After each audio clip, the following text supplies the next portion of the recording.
आज की वीडियो में हम अपना नया मशीन लर्निंग एल्गोरिथम देखेंगे जो कि है डिसीजन ट्रीज। जैसे कि डिसीजन ट्रीज भी दोनों चीज़ें कर सकते हैं, क्लासिफिकेशन भी कर सकते हैं ये एंड रिग्रेशन भी कर सकते हैं। थोड़ा सा तरीका अलग होता है करने का, वो हम देखेंगे आगे जब मैथमेटिकल वगैरह में जाएंगे। दूसरी चीज़ ये ना, डिसीजन ट्रीज इंपॉर्टेंट आपको इसीलिए नहीं है कि बस वो डिसीजन ट्रीज एल्गोरिथम जो अभी हम पढ़ रहे हैं उसके लिए नहीं, इसका जो फाउंडेशन है ना, अभी जो हम इसके बाद जो नेक्स्ट वीडियोस होंगी वो हमारी होंगी एनसेम्बल लर्निंग पे। जो आपने, अगर आपने पहली वीडियो देखी होगी उसमें था, हमने पढ़ा था रैंडम फॉरेस्ट और बूस्टिंग एल्गोरिथम्स है बहुत सारे, उनका कोर है डिसीजन ट्रीज। अगर आपको डिसीजन ट्रीज नहीं समझोगे तो वो भी समझ नहीं आएंगे आगे के एल्गोरिथम्स। तो डिसीजन ट्रीज क्या है? कोर है किसका? एनसेम्बल लर्निंग का। एनसेम्बल लर्निंग नहीं पता तो एक बार जाके फर्स्ट वीडियो देखना, इंट्रोडक्शन वाली। कि अगर ये नहीं करोगे डिसीजन ट्रीज तो एनसेम्बल लर्निंग समझ ही नहीं आएगी। ठीक है, अगली चीज है, अगर मैं डिसीजन ट्रीज की बात करूँ ना तो ये मतलब दिखता कैसा है। अगर आपने किसी ने पाइथन पढ़ी होगी तो उसमें एक चीज होती है नेस्टेड इफ एल्स। ठीक है, तो डिसीजन ट्रीज क्या है? नेस्टेड इफ एल्स ही है वो एक तरह का। डिसीजन ट्रीज क्या है? एक looks like nested if else. अभी देखेंगे नेस्टेड इफ एल्स कैसे दिखता है वो, बस अभी समझ लो कि क्या सीन है ये नेस्टेड इफ एल्स। जब मैं अभी जनरल वर्किंग बताऊंगा समझ जाओगे कि कैसे, क्यों बोला मैंने यहाँ पे कि नेस्टेड इफ एल्स है ये। नेस्टेड इफ एल्स की तरह काम करता है मतलब। अब एक चीज है, आप इसे ट्री क्यों बोलते हो? डिसीजन ट्रीज क्यों लिखा है? ये भी जब हम जनरल वर्किंग में देखेंगे ना, आपको वहां पे समझ आएगा डिसीजन ट्रीज क्यों बोलते हैं हम इसे। और एक और चीज़ है, एनसेम्बल लर्निंग में मैंने आपको एक बैगिंग एल्गोरिथम बताया था, रैंडम फॉरेस्ट, जिससे डिसीजन ट्रीज है और बहुत सारे ट्रीज मिला के फॉरेस्ट बनता है। तभी मैंने बताया ना एनसेम्बल लर्निंग का कोर है डिसीजन ट्रीज। अगर डिसीजन ट्रीज नहीं आएगा तो आगे के एल्गोरिथम समझ नहीं आएंगे। मैं वापस रिपीट कर रहा हूँ। और जो इसका स्ट्रक्चर होता है ट्री की तरह दिखता है। Structure is like a tree, तभी इसे हम डिसीजन ट्रीज बोलते हैं। अब देखो इन दोनों बातों को रिलेट करो, नेस्टेड इफ एल्स और ट्री की तरह स्ट्रक्चर। नेस्टेड इफ एल्स क्या होता है? कंडीशनल स्टेटमेंट होते हैं। कंडीशनल स्टेटमेंट में क्या होता है? हमें डिसीजन बनाना होता है ना, कि अगर इफ यानी इफ वाला ये वाला स्टेटमेंट सही हुआ तो ये होगा, ये वाला स्टेटमेंट सही होगा तो ये वाला होगा। ऐसा होता है इफ एल्स में, राइट?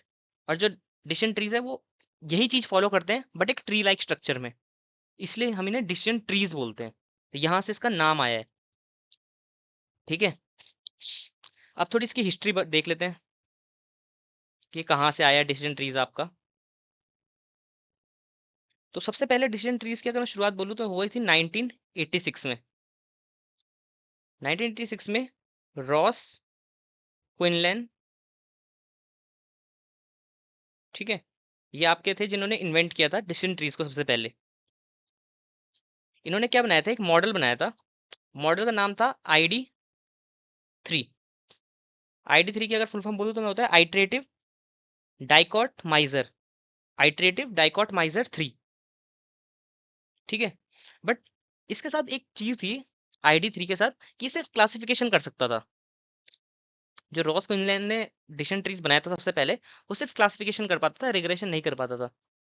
अभी 1986 में ही थोड़े टाइम बाद एक और नया एल्गोरिथम आया, मतलब डिसीजन ट्रीज ही आया, थोड़ा इम्प्रोवाइज होके आया इस बार डिसीजन ट्रीज। ये भी 1986 में ही हुआ, थोड़ा इम्प्रोवाइज होके आया। इस बार जो हमारा एल्गोरिथम आया वो था कार्ट। यहाँ से आपका डिसीजन ट्रीज का मेन स्टार्ट हुआ। ID3 आपकी फाउंडेशन थी, बट जो मेन हुआ वो यहाँ से हुआ। कार्ट की फुल फॉर्म है क्लासिफिकेशन एंड रिग्रेशन ट्रीज। ठीक है, इसको अगर मैं बोलूँ बनाया किस किसने था, चार लोगों ने मिलकर बनाया था। लियो, अब नाम मेरे को पूरे पूरे याद नहीं है, but Leo, Jerome, first name से बस इनके, रिचर्ड एंड चार्ल्स। ये इतना इंपॉर्टेंट नहीं है, बस मैं आपको बता रहा हूँ बस। और एक चीज थी यहाँ पे, जैसे मैंने आपको नाम से पता चल रहा है क्लासिफिकेशन एंड रिग्रेशन ट्री, तो ये क्लासिफिकेशन भी कर सकता था। जैसे मैंने बताया ID3 क्या कर सकता था, सिर्फ क्लासिफिकेशन कर सकता था, बट जो कार्ड था वो classification as well as regression दोनों कर सकता था, राइट। क्लासिफिकेशन के लिए ये यूज करता था, अगर मैं बोलूँ क्लासिफिकेशन के लिए ये यूज करता था, एक चीज होती है गिनी इम्प्योरिटी। अभी आगे देखेंगे क्या होती है गिनी इम्प्योरिटी मैथमेटिकल वगैरह में जाके, अभी बस समझ लो क्या होता है ये। और जो रिग्रेशन के लिए यूज करता था वो यूज करता था MSE। MSE तो फैमिलियर हो गए सब, नहीं हो फैमिलियर तो सेकंड वीडियो देखना ML मैट्रिक्स वाली, उसमें आपको समझ आ जाएगा MSE क्या होता है, ठीक है। तो ये दोनों चीजें यूज यूज करता था वो, क्लासिफिकेशन के लिए गिनी इम्प्योरिटी, रिग्रेशन के लिए MSE, राइट। अब बात आती है 1986 तो हो गया, 1986 के बाद आते हैं हम सीधा 1990s में, थोड़े और मॉडिफिकेशन हुए। मॉडिफिकेशन क्या हुआ हमारे इन ट्रीज के साथ, क्या हो रहा था, जो कार्ट बनाए थे ना, इनके साथ क्या हो रहा था, ये ओवरफिट कर रहे थे। ओवरफिट मतलब ट्रेनिंग डेटा पे तो अच्छा काम कर रहे थे, बट जैसे अगर रिग्रेश सॉरी टेस्टिंग डेटा या न्यू डेटा पे आ रहे थे तो अच्छा परफॉर्म नहीं कर पा रहे थे। तो वो क्यों हो रहा था, उसमें ना जैसे एक ट्री होती है, आप एक समझो पेड़ की तरह, पेड़ में क्या होते हैं, बहुत सारी ब्रांचेस होती हैं। अब क्या होता है कि कुछ ब्रांचेस ना कैसे हो जाती है, खराब जो होती हैं, खराब हो जाती हैं, सूख जाती हैं, पत्ते पत्ते सूख जाते हैं उसके, तो हम उनकी जरूरत नहीं होती, बट वो पेड़ में अभी भी लगे हैं, तो हमारे पेड़ का जो ओवरऑल वो है उसे खराब कर रहे हैं, तो हमें उन्हें हटाना होता है। उसके लिए जो उस प्रोसेस को हम क्या बोलते हैं, प्रूनिंग। तो 1990s में ये वाली टेक्निक आई थी। इससे क्या होता है, आप अपने डिसीजन ट्रीज के ब्रांचेस को काटते हो, मतलब जो इरेलीवेंट चीजें अपनी डिसीजन ट्री से हटाते हो उनको, ताकि आपका डिसीजन ट्री ओवरफिट ना करे। क्योंकि डिसीजन ट्रीज के एक बहुत, अगर मैं बोलूँ ड्रॉबैक यही है कि बहुत ज़्यादा ओवरफिट करता है ये, हद ज़्यादा ओवरफिट करता है, तभी हम डिसीजन ट्रीज को ज़्यादा यूज़ करते नहीं है। बट हम पढ़ क्यों रहे हैं डिसीजन ट्रीज, क्योंकि ये फाउंडेशन है किसकी, एनसेम्बल लर्निंग की। अगर एनसेम्बल लर्निंग समझनी है तो डिसीजन ट्री समझना पड़ेगा, राइट। बट है डिसीजन ट्रीज का एक दिक्कत है कि ओवरफिट बहुत ज़्यादा करता है ये, तो ये चीज़ तो है डिसीजन ट्रीज के साथ। चलो, तो ये हो गई आपकी थोड़ी बहुत डिसीजन ट्रीज की बेसिक बातें। अब हम चलेंगे इसकी जनरल वर्किंग में। तो हम देखते हैं इसका जनरल वर्किंग। सपोज एक मैं आपको सिनेरियो देता हूँ। सिनेरियो ऐसा कुछ है कि आपको ये देखना है कि मैं छाता लेके जाऊं बाहर या ना जाऊं, और आपके फैक्टर्स दो हैं। फैक्टर्स दो क्या हैं आपके पास, एक तो ये है कि पहले तो बाहर क्लाउडी है या नहीं है, मतलब एक तो ये हो सकता है कि पहले बाहर बादल है या नहीं है, आपको ये चेक करना है। दूसरा, वेदर फोरकास्ट वाले क्या बोल रहे हैं आपको, वेदर फोरकास्ट मतलब वेदर फोरकास्ट में बारिश बताई है या नहीं बताई है, ये चेक करना है आपको। ये दो कंडीशन है, और इसके बेसिस पे आपको देखना है कि आप अम्ब्रेला लेके जाओगे बाहर, आपको कहीं बाहर जाना है सब्जी वब्जी लेने, तो आप बाहर जाओगे अम्ब्रेला लेके या नहीं जाओगे। और इन दो फैक्टर्स के बेसिस पे आपको करना है। तो अब मैं दिखाता हूँ आपको डिसीजन ट्रीज कैसा दिखता है। तो डिसीजन ट्री आपका ऐसा दिखेगा कुछ। सबसे पहले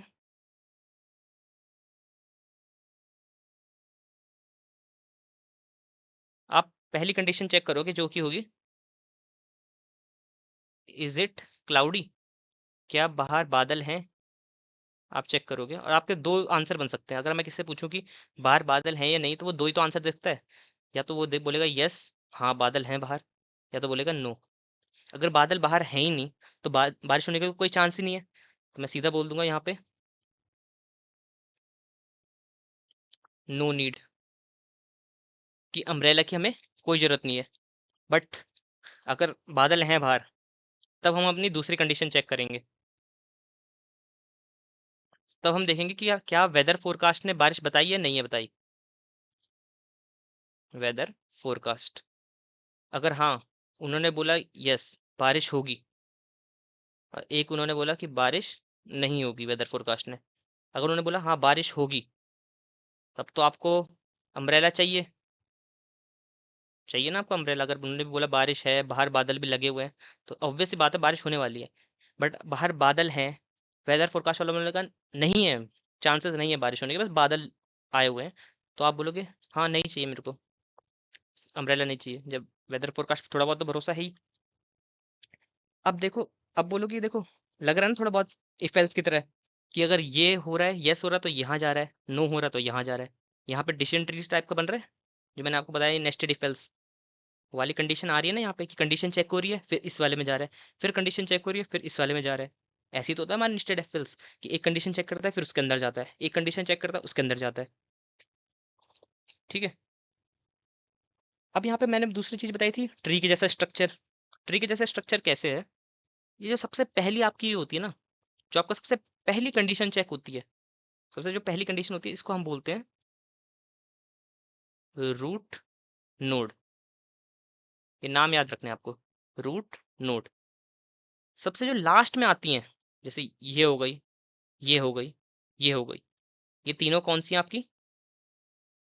लीफ नोड।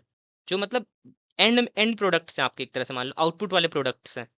जैसे रूट नोड तो सबसे स्टार्टिंग वाला हो गया, और ये देखो ये तीन, ये no need, node need and umbrella वाले, जो ये लास्ट के हैं ये आपके हैं लीफ नोड। और रूट नोड और लीफ नोड के बीच में जितने भी आ रहे हैं ना, जैसे ये वाला वेदर फोरकास्ट वाला, इनको हम बोलते हैं डिसीजन नोड। देखो रूट, लीफ, और जो जिनसे हम जिन लाइनों से कनेक्ट कर रहे हैं ना इन्हें, इन लाइनों को बोलते हैं हम ब्रांचेस। जिन लाइनों से कनेक्ट नहीं कर रखा हमने इनको सबको, इनको हम बोलते हैं ब्रांचेस, कि अगर यस हो रहा है तो यहाँ जा रहा है, नो हो रहा है तो यहाँ जा रहा है, तो ये ब्रांचेस। तो लग रहा है ना स्ट्रक्चर ट्री की तरह, रूट आ रही है, लीफ आ रही है, ब्रांचेस आ रही है। ठीक है। तो अब इनको बातों को समझ लेते हैं कि रूट क्या होता है, डिसीजन नोड क्या होता है।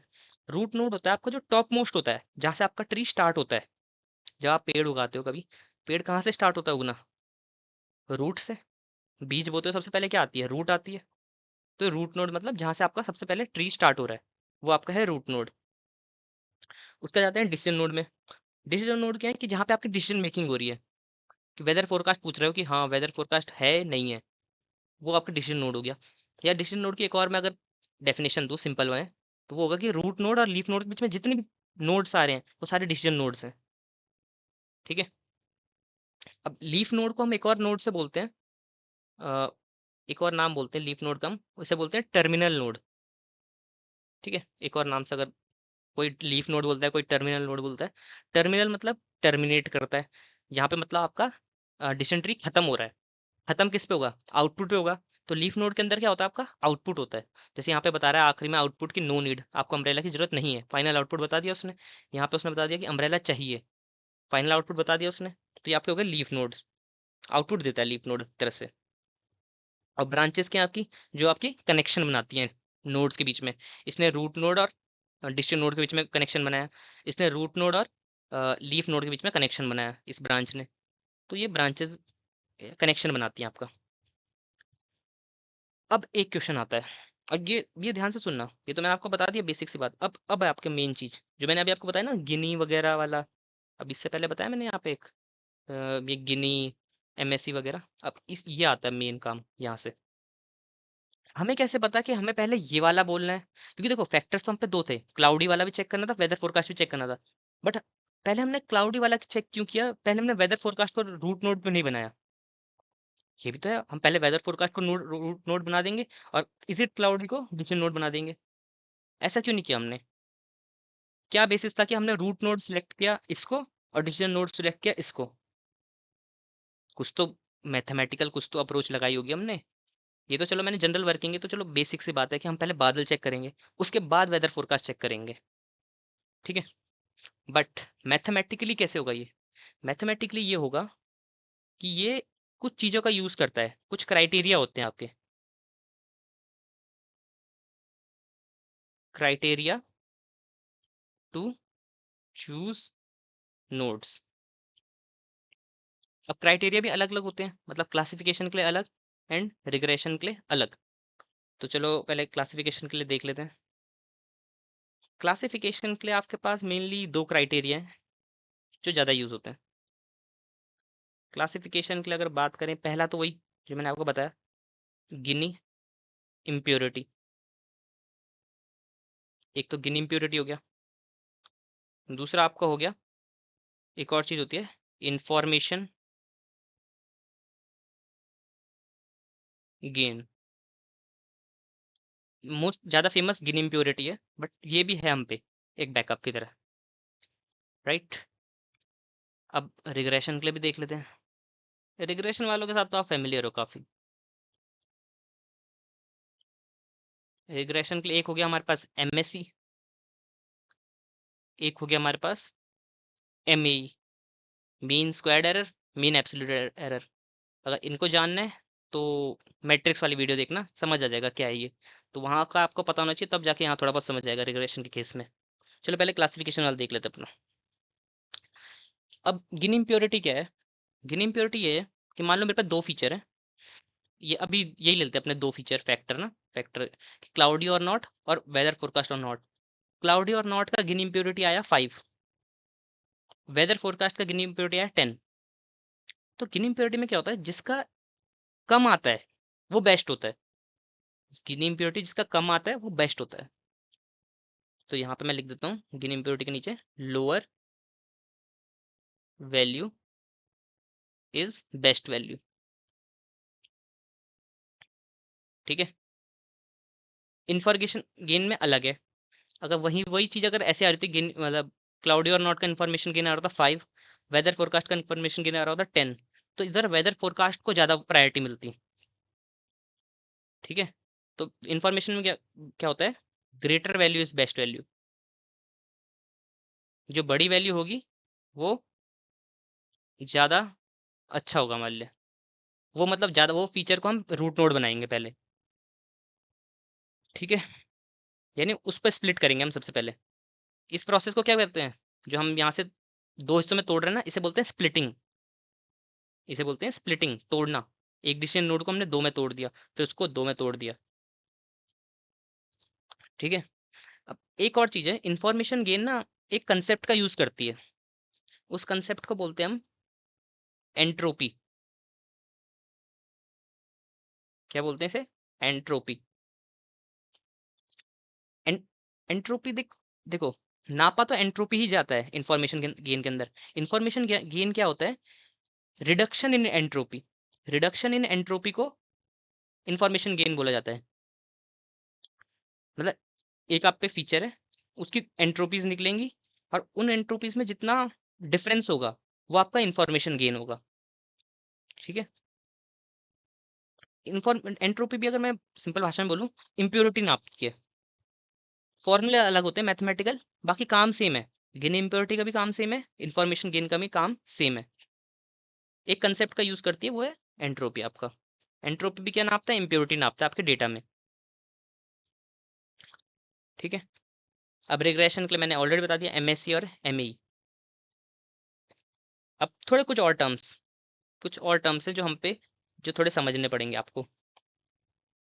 पहले तो मैंने बताया आपको स्प्लिटिंग, जो आप ये तोड़ रहे हो, एक एक नोड को बाकी समय तोड़ रहे हो, उसको बोलते हैं आप स्प्लिटिंग बोलते हो। अगर इंग्लिश में बोलूं तो process of dividing a node into two और मोर सब नोड्स। अगला चीज है हम पे थ्रेशोल्ड। अब ये थ्रेशोल्ड क्या है? थ्रेशोल्ड आपको पता चलेगा रिग्रेशन के केस में, क्लासिफिकेशन में नहीं होता थ्रेशोल्ड, रिग्रेशन में होता है सिर्फ थ्रेशोल्ड, याद रखना।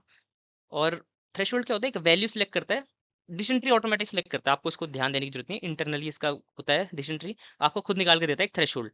अगर आपको समझ आएगा, जब मैथमेटिकल देखेंगे ना तब आपको समझ आएगा थ्रेशोल्ड क्या होता है।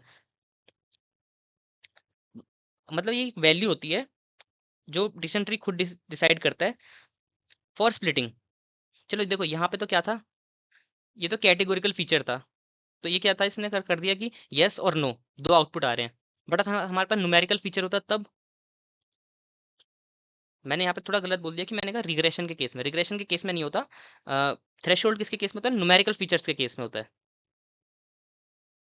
तो अभी हम देखेंगे थ्रेशोल्ड होता क्या है आगे। एक और टर्म होता है प्रूनिंग, प्रूनिंग करके। तो मैं आपको ऑलरेडी बता चुका हूँ प्रूनिंग, तो मैंने बेसिक के स्टार्टिंग में जब बताया था, तो प्रूनिंग मैंने ऑलरेडी बता दिया था आपको कि क्या होता है। तो प्रूनिंग में वही होता है कि जो आप एक्स्ट्रा ब्रांचेस, जो आपको इरेलीवेंट ब्रांचेस है जो आपके काम के नहीं है, उनको हटाते हो ताकि आपका डिसीजन ट्री ओवरफिट ना करे, तो उसी को प्रूनिंग कहते हैं। या एक साथ सिंपल उसमें बोले तो अननेसेसरी चीज़ों को हटाने को प्रूनिंग बोलते हैं। आप वो भी देखेंगे हम कैसे की जाती है। जब हम प्रैक्टिकल करेंगे तो देखेंगे वहाँ पे प्रूनिंग कैसे की जाती है आपकी। तो अभी हम इसके सीधे चलते हैं मैथमेटिकल इम्प्लीमेंटेशन में। मैथमेटिकल इम्प्लीमेंटेशन हम दोनों का देखेंगे कि जब क्लासिफिकेशन का केस होगा और जब रिग्रेशन का केस होगा। तो हम देख रहे हैं मैथमेटिकल एग्जांपल क्लासिफिकेशन केस में डिसेंट्री कैसे काम करता है। तो ये आपका कुछ सैंपल डेटा सेट है। तो इसमें हमारे जो मेन कॉलम में अगर मैं बात करूँ तो ये आपके x1, ये हो गया आपका x2 और ये हो गया y। और ये मैंने पर्सन वाला कॉलम आपको दिखाने के लिए बनाया है, इसको साइड रखो, इसको मत ध्यान देना इतना, ताकि मैंने आपको बता दिया कि पर्सन 1 है, ये पर्सन 2, पर्सन 3, पर्सन 4। ठीक है। तो आपके पास क्या है, किसी पर्सन की इनकम है कि उसकी हाई इनकम है या लो इनकम है, उसकी एज है कि वो यंग है या ओल्ड है, और इसका मतलब वो घर लेगा या नहीं लेगा। ठीक है। तो ये आपके पास आपका डेटा है। सबसे पहले आपको क्या करना है क्लासिफिकेशन केस में, मैंने क्लासिफिकेशन केस में आपको दो चीज़ें बताई, या तो आप गिन इम्प्योरिटी निकालो या आप इंफॉर्मेशन गेन निकालो। अपने केस में हम डिफ़ॉल्ट वैल्यू लेंगे, जो डिसेंट्री जब आप बनाते हो प्रैक्टिकली, उसमें जो बाय डिफ़ॉल्ट वैल्यू रहती है वो रहती है आपकी गिन इम्प्योरिटी। तो हम गिन इम्प्योरिटी के साथ चलते हैं। एंट्रोपी आप खुद सर्च करना, खुद रिसर्च करना और एंट्रोपी का फॉर्मूला निकालना। वैसे मैं बता चुका हूँ कि एंट्रोपी के केस में क्या होता है कि ज़्यादा वैल्यू बेस्ट रहती है, गिन इम्प्योरिटी के केस में कम वैल्यू बेस्ट रहती है। तो सबसे पहला स्टेप होगा हमारा कैलकुलेट टोटल गिन इम्प्योरिटी। सबसे पहले आपको क्या निकालनी है, टोटल गिन इम्प्योरिटी। देखो दो टाइप की गिन इम्प्योरिटी होती है, एक होती है टोटल गिन इम्प्योरिटी, मतलब अगर मैं आपको इसके ट्री के उसमें रिस्पेक्ट में बात करूं, एक तो होगी ओवरऑल आपके पूरे ट्री की गिन इम्प्योरिटी होगी, और एक होगी आपकी ये स्प्लिटिंग की गिन इम्प्योरिटी, पर स्प्लिट की गिन इम्प्योरिटी। तो अभी हम क्या क्या कैलकुलेट कर रहे हैं, ओवरऑल। तो ओवरऑल वैसे गिन इम्प्योरिटी का फॉर्मूला ऐसा कुछ होता है, Gini equal to 1 - summation of p i square. इसमें पी आपका क्या है, probability of each class. Probability का थोड़ा कंसेप्ट यूज होगा इसमें, चलो देखते हैं अभी। प्रोबेबिलिटी ऑफ ईच क्लास, तो पहले हम ओवरऑल गिनी इम्प्योरिटी निकाल रहे हैं। तो पहले आप यस की दिखा, हमें किसकी निकालनी है, पहले यस की निकालेंगे कि यस वाले कितने हैं, वाई वाले कॉलम की निकालनी है आपको। तो हम देखेंगे पहले probability of buy house equal to yes. जब बाय हाउस इक्वल टू क्या हो रखा है, यस हो रखा है। तो यस कितनी बार आ रखा है हमारे उसमें, एक दो, और ओवरऑल कितने हैं, 1 2 3 4। तो आपका आएगा ये 2/4, यानी 1/2, 1/2 यानी 0.5। Same P buy house equal to no पे देखने इस बार सेम आएगा, 2/4 ही होगा। दो बार आपका नो रखा है, एक दो बार नो रखा है, ओवरऑल 4 है, तो ये भी कितना आएगा, 0.5 आएगा। चलो तो अब ओवरऑल गिनी इम्प्योरिटी निकाल लेते हैं अपनी। तो ओवरऑल अपनी गिनी निकालते हैं, फॉर्मूला लगाते हैं ऊपर वाला, 1 - सबमिशन करना है आपको प्रोबेबिलिटीज का, प्रोबेबिलिटीज के स्क्वायर का, सॉरी। तो पहले आप लिखोगे 0.5 और इसका स्क्वायर प्लस अगली भी 0.5 है, 0.5 स्क्वायर। कैलकुलेट करना, ये आपका आएगा 1 - 0.25 प्लस 0.25, 1 - 0.5, तो 1 - 0.5 आएगा आपका 0.5। तो ये आपकी आ गई ओवरऑल, क्या है ये आपकी ओवरऑल गिनी है। ठीक है, ये तो ओवरऑल आई है अभी। चलो ये तो बहुत इजी था। अब थोड़ा सा हार्ड स्टेप आता है, ज़्यादा हार्ड नहीं है, थोड़ा ध्यान से देखना बस। अब हमने कैलकुलेट करनी है स्प्लिट वाली Gini impurity. Calculate Gini for splits. Splits क्या करनी है, तो पहले अपनी पहली स्प्लिट किस पे होगी, इनकम पे देखेंगे सबसे पहले। किस कॉलम, किस फीचर पे देख रहे हैं, दो ही तो फीचर है हम पे, इनकम एंड एज वाले। पहले इनकम पे देख रहे हैं।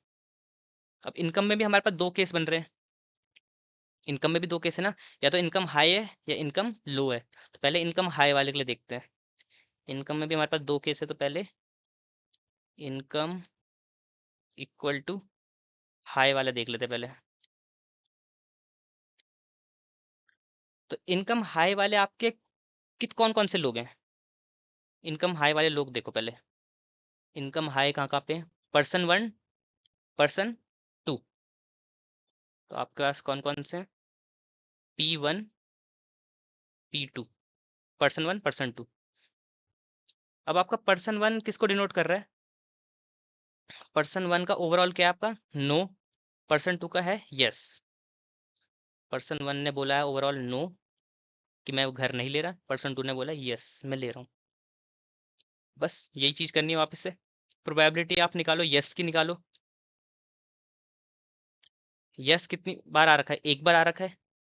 और ओवरऑल कितने आपके पास पर्सन? 1 2, 2 पर्सन है यहाँ, तो 1/2 आ रहा है यानी 0.5। प्रोबेबिलिटी आप नो निकालो। देखो दो ही थे ना हमारे पास यहाँ, बट जब बड़ा डेटा होगा तो यहाँ पे बहुत सारे पर्सन होंगे।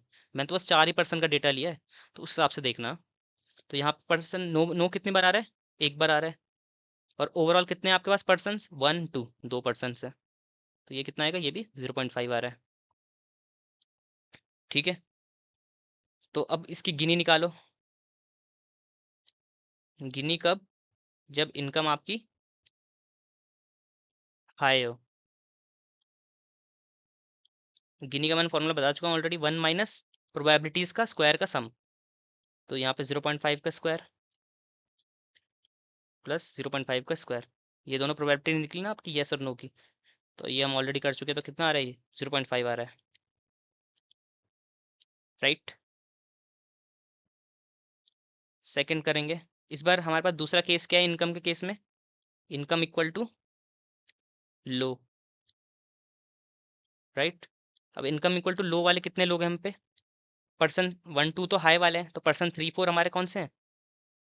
पर्सन 3 एंड पर्सन 4 हमारे लो वाले हैं। अब यहाँ पे देखोगे पर्सन 3 की भी लो है इनकम, पर्सन 4 की लो है। पर्सन 3 ने क्या बोला है ओवरऑल उसका बाय हाउस? नो। इसका बाय हाउस? यस।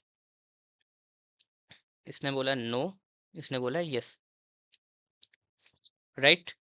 वापस आप प्रोबेबिलिटी ऑफ यस निकालोगे, सेम ऐसे यहाँ पे निकाला जैसे, उसका आएगा 0.5। प्रोबेबिलिटी ऑफ नो निकालोगे, उसका आएगा 0.5। ओवरऑल गिनी इम्प्योरिटी निकालोगे, ओवरऑल कितनी आएगी? 0.5 ही आएगी। सेम वही चीज़ें तो हो रही हैं यहाँ पे। मैं निकाल देता हूँ। प्रोबेबिलिटी ऑफ यस निकालोगे यहाँ पे 0.5 आएगी। प्रोबेबिलिटी ऑफ नो निकालोगे, जैसे ऊपर किया सेम वही चीज़ करनी है, ये भी 0.5 आएगी। उसके बाद आप गिनी निकालोगे, यस और नो निकाला, उसका गिनी निकालना वही 1 माइनस 0.5 का स्क्वायर, 0.5 का स्क्वायर। तो मैं इतना स्टेप वापस नहीं कर रहा, मैं डायरेक्ट गिनी निकाल रहा हूँ यहाँ। तो गिनी क्या आएगा आपका? सॉरी, यहाँ से लिख देते हैं। गिनी व्हेन इनकम इक्वल टू लो। जब इनकम लो है तब कितना आ रहा है आपका गिनी? सेम 0.5 ही आएगा हमारा। ठीक है, ये आपको मिल गया 0.5, ये भी मिल गया 0.5। अब आप निकालोगे वेटेड गिनी। आपने ये तो आपने कैसे निकाला कि इनकम इक्वल टू हाई का निकाल दिया, अब इनकम इक्वल टू लो का निकाल दिया। अब ओवरऑल जो आपका इनकम वाला फीचर है उसकी गिनी निकालनी है, तो उसको हम बोलते हैं वेटेड गिनी। अभी भी इनकम वाले कॉलम के अंदर ही है, अभी बाहर नहीं निकले उससे। तो अब निकालनी है वेटेड गिनी। वेटेड गिनी किसकी? इनकम की। तो वेटेड गिनी इनकम की मतलब ओवरऑल, अब अपने पूरे फीचर की गिनी निकाल रहे हैं हम। ठीक है, तो उसके लिए क्या करोगे आप? ये आपको 0.5 मिली, ये 0.5 मिली। चलो, तो यहाँ पे ऐसे लिख दो 0.5 इंटू प्लस 0.5 इंटू। अब इस इंटू के बाद क्या डालना है, इस इंटू के बाद क्या डालना है मैं बताता हूँ अभी। हाई वाला चेक करो अपना, हाई वाला कॉलम चेक करो कि उसमें कितने पर्सन आ रहे हैं। इनकम इक्वल टू हाई आपकी कहाँ कितने लोगों में आ रही है? 2 लोग की आ रही है। 2 लोग है ना जिनकी इनकम इक्वल टू हाई है। इस डेटा में देखते हैं इनकम इक्वल टू हाई कितने लोगों की है। एक इसकी है फर्स्ट पर्सन की, एक सेकंड पर्सन की। और ओवरऑल पर्सन कितने हैं? 1 2 3 4। तो ये आएगी आपका हाई वाले 2/4, और फिर लो वाले भी 2/4 ही हैं। 2 लोगों की लो थी, 2 लोगों की हाई थी। तो जो ये थी, ये था आपका हाई वाले के लिए, केस के लिए। और जो आपका ये था, ये आपका था लो वाले केस के लिए। ये आपकी हाई वाले की गिनी इम्प्योरिटी थी। हाई वाले की गिनी इम्प्योरिटी कितनी आई? 0.5 थी। और इंटू 2/4। 2/4 क्यों? 2 पर्सन की हाई थी और ओवरऑल पर्सन कितने थे? 4। तो 2/4। वैसे same income equal to low वाले कितनी गिनी इम्प्योरिटी थी? 0.5। 2 लोग थे, ओवरऑल 4, तो 2/4। अब इसको कैलकुलेट करना तो आपको मिलेगा 2/4 into 1/2 into 0.5 into 0.5 plus 0.5 into 0.5, तो ओवरऑल आएगा आपका 0.5 ही आएगा। ठीक है, वेटेड गिनी कितनी आ गई आपकी? 0.5। तो आपको मिल गया जो आपका इनकम वाले फीचर का वेटेड गिनी आई है वो 0.5 मिल गई। चलो, तो एक टास्क हो गया आपका, पहले कॉलम की बात हो गई। अब अपना अगले फीचर पे चलते हैं। अगला फीचर क्या है अपना? x2। x2 यानी एज। तो ये हमारा ए पार्ट इनकम था। अब हम अपने चलते हैं बी पार्ट पे। बी पार्ट क्या होगा हमारा? एज। सेम चीज करनी है एज के साथ भी। अब एज में भी दो चीजें बन रही है हमारे पास। एज के अंदर भी तो दो कैटेगरीज है हम पे, या तो बंदा यंग है या तो बंदा ओल्ड है। वही चीज करनी है भाई आपको वापस। पहले करते हैं एज इक्वल टू यंग के लिए कर लेते हैं। एज इक्वल टू यंग वाले कितने बंदे हैं देख लेते हैं, चलो। एज इक्वल टू यंग किस किस पे है? पर्सन 1 पे है और पर्सन 3 पे है। Person 1 and person 3। पर्सन 1 किसको डिनोट कर रहा है? पर्सन 3 किसको डिनोट कर रहा है? पर्सन 1 आपका डिनोट कर रहा है नो को। पर्सन 3 डिनोट कर रहा है नो को। दोनों ही नो को डिनोट कर रहे हैं। ये भी बोल रहा है नहीं मैं नहीं खरीदूंगा घर, ये भी बोल रहा है नहीं खरीदूंगा मैं घर। तो आप प्रोबेबिलिटी ऑफ यस निकालोगे। प्रोबेबिलिटी ऑफ यस, तो यस तो आपका आ ही नहीं रहा। यस आ ही नहीं रहा ना, तो 0। प्रोबेबिलिटी ऑफ नो निकालोगे तो नो 2 बार आ रहा है। ठीक है, और ओवरऑल कितने आपके पर्सन? 2 ही हैं आपके पास, तो ये आ रही है आपके 1। ठीक है, अब निकालोगे गिनी निकाल दोगे। गिनी कब? जब एज इक्वल टू यंग है। गिनी का फॉर्मूला बता चुका हूँ मैं। 1 माइनस प्रोबेबिलिटीज का स्क्वायर कर दो। 1 का स्क्वायर प्लस 0 का स्क्वायर, या बाहर आएगा 1 - 1 0। ठीक है, अब सेकंड केस पे चलते हैं एज के। एज का हमारे पास सेकंड केस क्या है? एज इक्वल टू बंदा ओल्ड है। ओल्ड वाले बंदे कौन कौन से हम पे? चलो चेक कर लेते हैं एक बार। एज वाले बंदे हैं हमारे पास। ओल्ड वाले कौन से? Person 2 and person 4।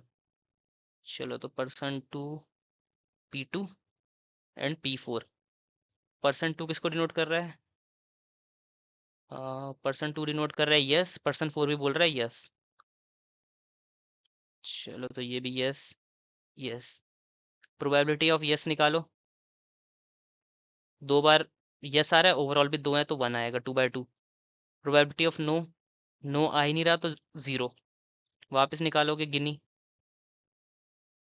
अभी तो क्या यही वाली चीज़ है ना, एज इक्वल टू ओल्ड के लिए गिनी।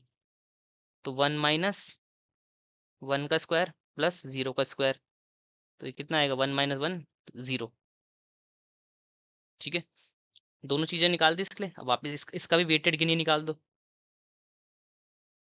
वेटेड गिनी किसके लिए? ओवरऑल एज कॉलम के लिए, अपने एज वाले फीचर के लिए। एज वाले फीचर के लिए मैंने बताया तो आपको क्या करना है। पहले अपने दोनों इम्प्योरिटीज लिख दो, सॉरी दोनों गिनी इम्प्योरिटी, हाँ। तो 0 इंटू प्लस 0 इंटू, अब ये देखो कि यंग वाले कितने बंदे हैं? 2। 2 आ रहे हैं, 2। और ओवरऑल कितने बंदे हम पे? 4 हैं पूरे डेटा सेट में। वही ओल्ड में कितने बंदे हैं? 2। ओवरऑल कितने बंदे हैं हम पे डेटा सेट में? 4। ठीक है, तो ये आपका पहला वाला सेट यंग के लिए, दूसरा वाला ओल्ड के लिए। तो यंग की भी हमारे पास 0 ही थी गिनी इम्प्योरिटी, ओल्ड की हमारे पास 0 ही थी, तो कंफ्यूज मत होना। तो 0 से मल्टीप्लाई करोगे 0 आएगा, इसका भी 0 से 0 0 ही आएगा। तो ओवरऑल कितनी आ रही है आपकी गिनी इम्प्योरिटी? वेटेड गिनी 0 आ रही है। ठीक है, मिल गया आपको दोनों। बस इतना ही था आपका मेन स्टेप। बस हो गया यहाँ से काम खत्म। अब कुछ नहीं करना ज़्यादा। थर्ड स्टेप पे चलते हैं अब। Choose the best split. अब आपको ढूंढना है अपने के लिए बेस्ट स्प्लिट, कि आपके लिए बेस्ट पहली नोड कौन सी बनेगी, मतलब आपकी पहली रूट नोड कौन सी बनेगी। पहली नोड को रूट नोड बोलते हैं ना, तो पहला जो स्प्लिटिंग होगी यानी वो रूट नोड होगा। चलो तो चूज द बेस्ट स्प्लिट। तो चेक कर लेते हैं पहले, अपनी गिनी देखते हैं इनकम के लिए कितनी आई थी, और अपनी गिनी देखेंगे एज के लिए कितनी आई थी। इनकम के लिए हमारी आई थी, किसी को याद है, 0.5, और एज के लिए अभी निकाली हमने, वेटेड गिनी की बात कर रहा हूँ मैं यहाँ, ठीक है। ये वेटेड गिनी इनकम की 0.5, वेटेड गिनी एज की 0। और मैंने क्या बताया था कि गिनी इम्प्योरिटी के केस में क्या होता है, lower is the best, lower is best. तो इसमें से छोटा कौन है, इनकम की गिनी कम है या एज की गिनी कम है, ऑब्वियस एज की गिनी कम है, तो ये हमारे लिए ये होगी बेस्ट स्प्लिट। तो सबसे पहले जो हमारा पहला नोड बनेगा वो क्या बनेगा, एज का बनेगा, ठीक है। तो हमारा क्या है, एज है इसमें। और इस चीज को एक, इस सिचुएशन को एक चीज बोलते हैं, मतलब जब आपकी गिनी इम्प्योरिटी एग्जैक्ट 0, जब आपकी गिनी इम्प्योरिटी, यहाँ पे लिख देता हूँ मैं, when Gini is equal to 0, जब आपकी ये वाली सिचुएशन आए, तो इसको हम बोलते हैं परफेक्ट स्प्लिट।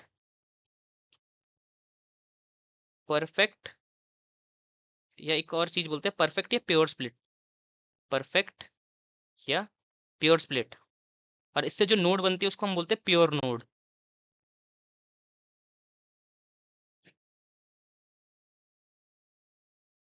ठीक है। तो ये तो हो गया आपका मैथमेटिकल का थोड़ा बहुत इसका। अभी हम देखते हैं फाइनल डिसीजन ट्री बनेगा कैसे इसका। तो फाइनल देखते हैं कि आखिर में दिखेगा कैसे हमें वो। मैं आपको डायग्राम के थ्रू दिखाता हूँ। तो पहला मैंने आपको बोला, हमने सिलेक्ट तो क्या कर लिया अपना रूट नोड, कौन कौन सा होगा हमारा, एज। एज में दो चीज़ें थी, या तो वो बंदा क्या हो सकता है, यंग हो सकता है, या वो बंदा क्या हो सकता है, ओल्ड हो सकता है, ठीक है।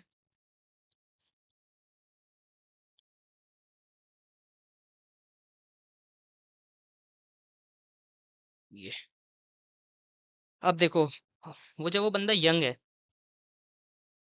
जब वो बंदा यंग है,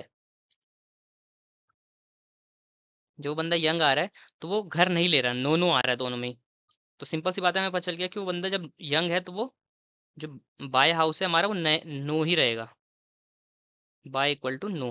और जब बंदा ओल्ड है तो वो यस रहेगा, क्योंकि हमने देख चुके ना, क्योंकि बाय में क्या थे, सारे ओल्ड जब था तो यस यस थे, और जब यंग था तो नो नो थे, तभी तो इसे प्योर नोट बोलते हैं, परफेक्ट स्प्लिट थी हमारी, ठीक है। क्या थी ये, परफेक्ट स्प्लिट थी, प्योर स्प्लिट थी हमारी, क्यों, क्योंकि गिन इम्प्योरिटी हमारी 0 थी। जनरली ऐसा होता नहीं है, बट ये हमने बहुत छोटा सा एग्जाम्पल, सैम्पल एग्जाम्पल लिया था, इसलिए हो रहा है ये। अब तो चलो, ये तो आपको पहला रूट नोड तो मिल गया। अब क्या करेंगे, जो आपके सारे स्टेप्स है ना वापस से रिपीट होंगे। क्या होंगे, पूरा वापस चलेगा। ये तो आपको पहली नोड मिल गई आपको, अभी इसके बाद अगर आप पे और फीचर होता है, अभी चलो 2 फीचर थे तो आपका यहीं पे खत्म हो गया। जब आपको प्योर स्प्लिट मिल जाए, आपका वहीं पे खत्म, प्योर स्प्लिट मिल जाए, आपका डिसीजन ट्री वहाँ खत्म हो जाता है, ठीक है। मैं लिख भी देता हूँ, decision tree will and when you get pure split. जब आपको प्योर स्प्लिट मिल जाए तो डिसीजन ट्री आपका खत्म हो जाएगा ऑटोमेटिक। तो यहाँ पे तो हमें ऑलरेडी प्योर स्प्लिट मिल गई, तो यहाँ तो चलो ठीक है। बट अगर इन केस हमें नहीं मिलती प्योर स्प्लिट, तब क्या होता, तब भी तो कुछ होता। अगर हम पे ज़्यादा फीचर होते, है ना, वो भी तो केस है, अगर हम पे ज़्यादा फीचर्स होते तब क्या होता हम पे। तो मैं दिखाता हूँ आपको यहाँ पे, फोर्थ लिख देता हूँ मैं स्टेप। तो आपको रिपीट करने हैं ऑल द स्टेप्स अगेन। कैसे रिपीट करने हैं अभी देखते हैं। तो जैसे आपको मैंने बताया, आपकी स्प्लिटिंग ऐसी कुछ हुई है ना, एज था, यंग था, और ओल्ड था, ऐसा कुछ था। यंग में आपका क्या हो रहा था कि नो आ रहा था कि नहीं खरीदेगा घर, ओल्ड में आपका आ रहा था कि खरीदेगा घर।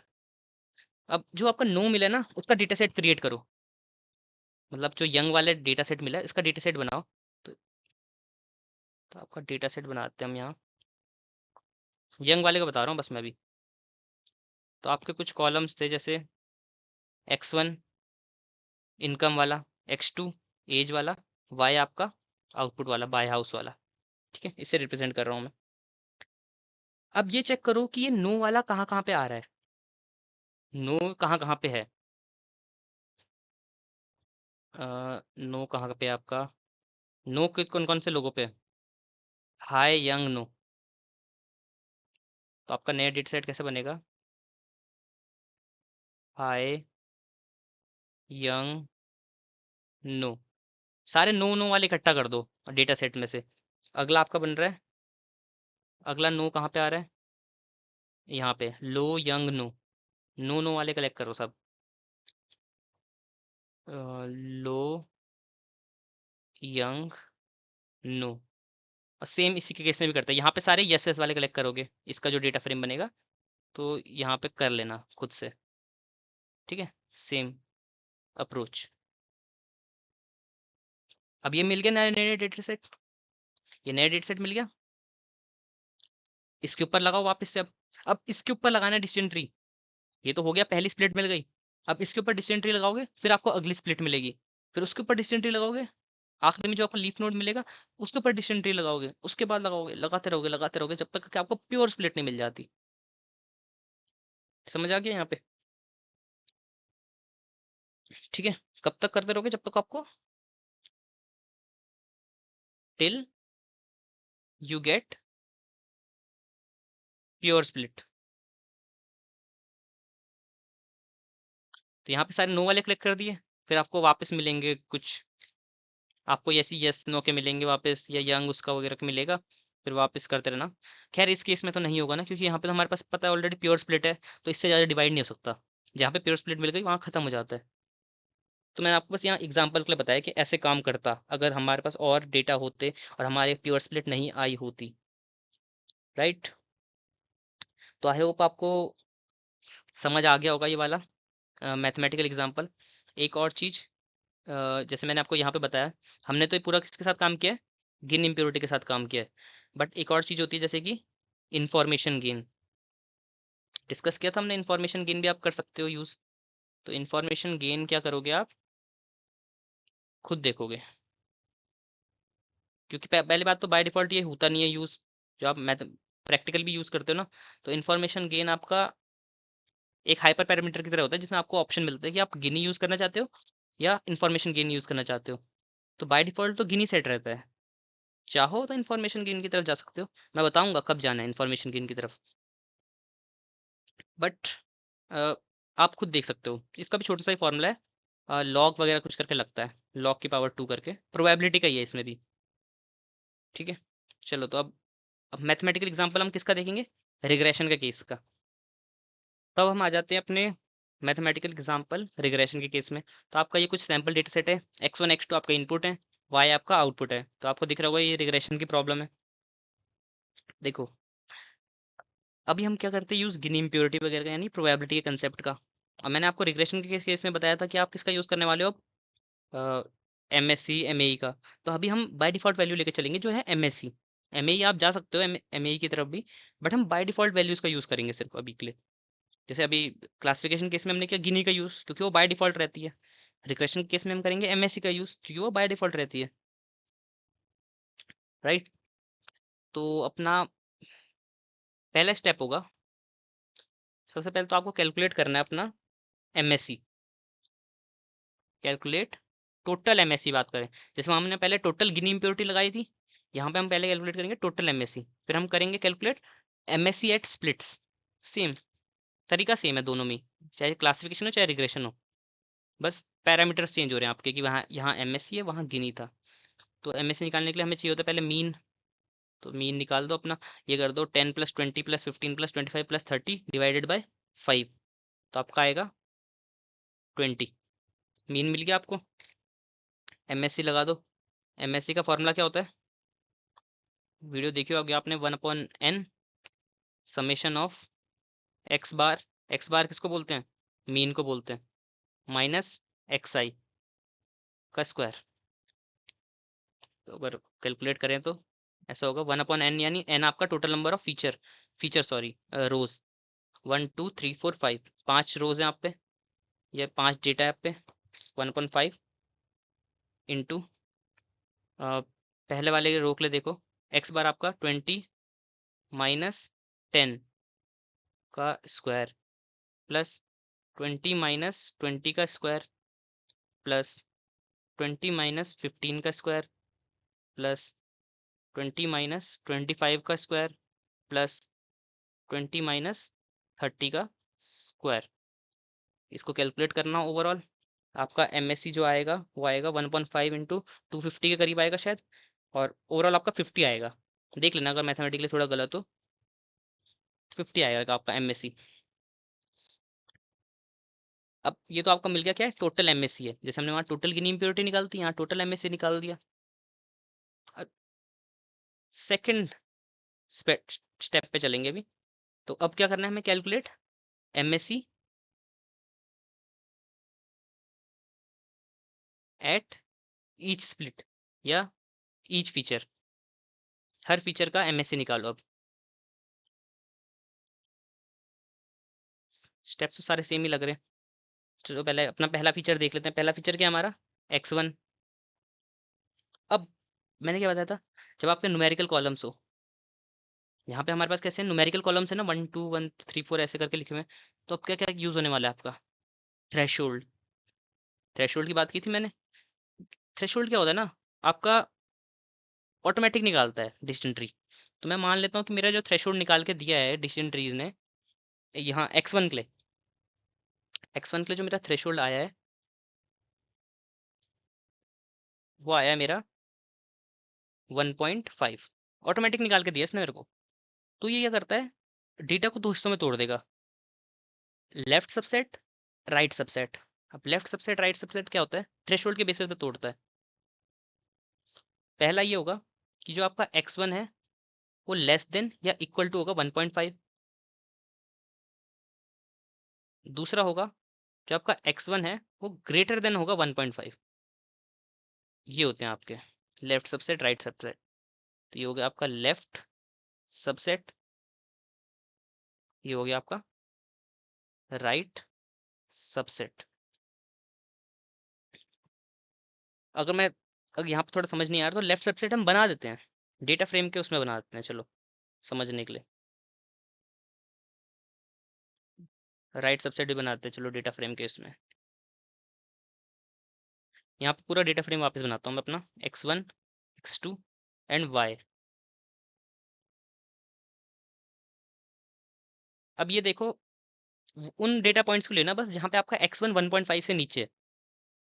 x1 आपका उन पॉइंट्स को लेना जहाँ पे आपका x1 1.5 से नीचे है। x1 का वाला कॉलम देखो अभी बस, और 1.5 से नीचे वाले कौन कौन से हैं आपके, सिर्फ पहली रो है, क्योंकि यहाँ पे 1 है, वरना 2 तो आपकी, जो आपकी ये 2 वैल्यू है ये तो 1.5 से बड़ी हो जाएगी। तो आपका जो यहाँ का डेटा सेट बन रहा है वो बन रहा है 1, और पहली वाली रो पूरी लिख दो, 1 2 10, 1 2 10।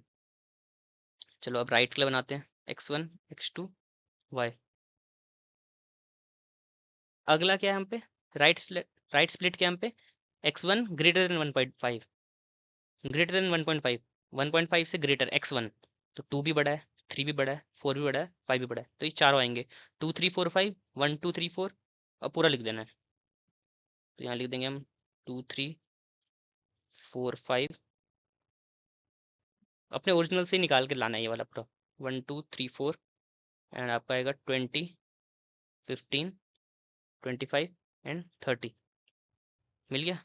ये मैंने लास्ट की 4 रोज आपके सेकंड राइट सबसेट में आ गई, जो आपकी पहली रो है वो लेफ्ट सबसेट में आ गई। बस इतना काम था आपका, इतना निकाल दिया। अब मैं लेफ्ट लेफ्ट सबसेट का इसी के नीचे लिखता रहूँगा, ठीक है। लेफ्ट सबसेट की बात कर रहे हैं अभी, और यहाँ पे हम बात करेंगे अपनी राइट सबसेट की। निकालना MSE है दोनों पे, तो MSE निकालने के लिए मेरे को मीन चाहिए।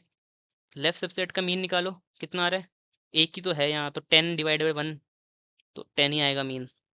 और MSE निकालोगे, MSE का फॉर्मूला पता ही है आपको, तो ये क्या आएगा, 1/1, क्योंकि एक ही रो है, 1/n होता है ना, तो 1/1 समेशन ऑफ 10 माइनस 10 का स्क्वायर, तो 10 माइनस 10 जीरो हो जाएगा, तो MSE आएगा आपका जीरो।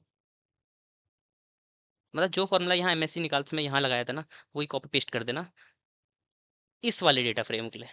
अब वही MSE इस वाले डेटा फ्रेम के लिए निकाल देना। अब मैं बार बार तो सारे स्टेप करके निकालूंगा, लंबे हो जाएगा बहुत ज़्यादा वीडियो। अब इसका मीन निकालना, मीन निकालोगे 20 plus 15 plus 25 plus 30 divide by 4, तो आएगा आपका 22.5। और वापस इसके लिए MSE निकालना, 22.5 से माइनस करते रहना सबको, और डिवाइड बाय 4 कर देना आखिरी में 1/n, तो आपका आएगा 31.25। ठीक है, मिल गया। अब आपको क्या निकालनी है, वेटेड MSE, जैसे वहाँ वेटेड गिनी निकाली थी, वेटेड MSE किसके लिए, X1 के लिए आपकी, मैंने ऑलरेडी बताया था, left subset 0 into, sorry, weighted MSE निकालनी है, तो वही 1/n, MSE का फॉर्मूला लगाओ 1/n।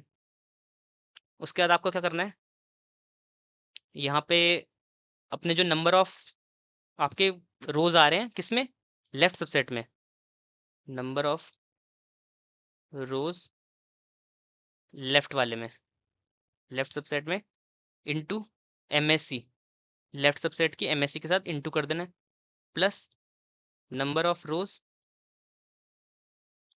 राइट सबसेट में into MSE of right subset. ये आपका फॉर्मूला है। 1/n ओवरऑल कितना है, 5 कॉलम थे आपके पास, सॉरी 5 रोज थी, 1 2 3 4 5, 5 थे। लेफ्ट वाले सबसेट में आपकी कितनी रोज थी, लेफ्ट वाले में आपकी एक ही रोज थी, यानी 1 इंटू लेफ्ट वाले का MSE कितना आया 0, plus number of rows right subset में कितनी थी 1 2 3 4, और राइट वाले का आपका MSE कितना है 31.25। कैलकुलेट करना है इसको, ये आपका आएगा 125 डिवाइड बाई 5, तो आपका आएगा 25। आ गया आपका MSE X1 का। अब यही सेम चीज़ X2 के साथ करनी है। चलो तो X2 वाला देख लेते हैं अब देखते हैं स्प्लिट किस पे करना है, X2 पे। X2 में भी हम थ्रेशोल्ड मान के चल लेते हैं, हमें डिसीजन ट्री ने दे दिया थ्रेशोल्ड अपना, थ्रेशोल्ड मान लेता हूँ, डिसीजन ट्री ने दिया 2.5। वापस दो में स्प्लिट होगा आपका, लेफ्ट एंड राइट में। एक होगा आपका X2 less than equal to 2.5, एक बनेगा X2 ग्रेटर देन 2.5। यह होगा आपका लेफ्ट, ये होगा आपका राइट। ठीक है, लेफ्ट का डेटा फ्रेम क्रिएट कर देना यहाँ, तो डेटा फ्रेम बना ही देते हैं।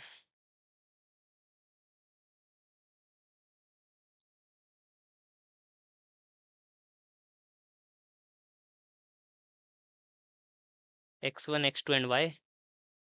तो अब ये चेक करो कि 2.5 किन किन में आ रहा है, 2.5 से नीचे X2, 2.5 से नीचे कौन कौन से आ रहे हैं, ये वाला पहली रो आ रही है, देन सेकंड रो भी आ रही है, थर्ड रो भी आ रही है, 2.5 से नीचे ही है, तो इनको कॉपी कर दो पूरा, इन 3 रोज को। तो इन 3 रोज को कॉपी करते हैं हम, ये आपकी आएंगी 1 2 3, ये आपकी आएगी 2 1 2, ये आपकी आएगी 10 20 15। सेम यहाँ पे भी करोगे। अब आपको चेक करना है greater than X1 X2 and Y, greater than वाले चेक करने 2.5 से, 2.5 से ग्रेटर देन वाले कौन से हैं 3 एंड 4, तो इन दो रोज को कॉपी कर दो यहाँ, कॉपी कर देते हैं यहाँ पे 4 5, ये आपका आ रहा है 3 4, और ये आपका आ रहा है 25 एंड 30। ठीक है, मीन निकालोगे इसका, मीन निकालोगे 10 20 15 डिवाइड बाय 3, तो आपका आएगा 15। सेम इसका एमएससी निकालना आप, एमएससी का आपको फॉर्मूला पता ही है ऑलरेडी, तो इसको इस वाले डेटा सेट के ऊपर एमएससी लगाना और उसका एमएससी निकालना, तो आपका आएगा 16.67। सेम इसका मीन निकालोगे, 25 प्लस 30 डिवाइड बाई 2, तो आपका आएगा 27.5। उसके बाद एमएससी कैलकुलेट करना है इस वाले डेटा फ्रेम का, ये वाले राइट वाले सबसेट का अपना, इसका आएगा आपका 6.25। मिल गया। अब अगली चीज़ क्या करनी है आपके पास, वही वेटेड एमएससी निकालनी है ओवरऑल। तो अब निकालोगे आप वेटेड एमएससी किसके लिए, x2 के लिए। तो मैंने फॉर्मूला ऑलरेडी बता दिया, 1/n यानी 1/5। Number of rose in left subset, number of rose in left subset क्या है, 1 2 3, 3 into MSc of left subset 16.67 plus number of rose in right subset 2 into 6.25 MSc of right subset. Calculate करना है इसको, तो आपका आएगा 12.25। आ गया। थर्ड स्टेप, चूज करो बेस्ट स्प्लिट को, सेम वही जो क्लासिफिकेशन में था ना। तो हम चेक कर लेते हैं, जो हमारा x1 का वेटेड एमएससी आया था वो कितना आया था, x1 का आया था वेटेड एमएससी 25, x1 का आया था हमारा 25 एंड x2 का आया था हमारे लिए 12.25।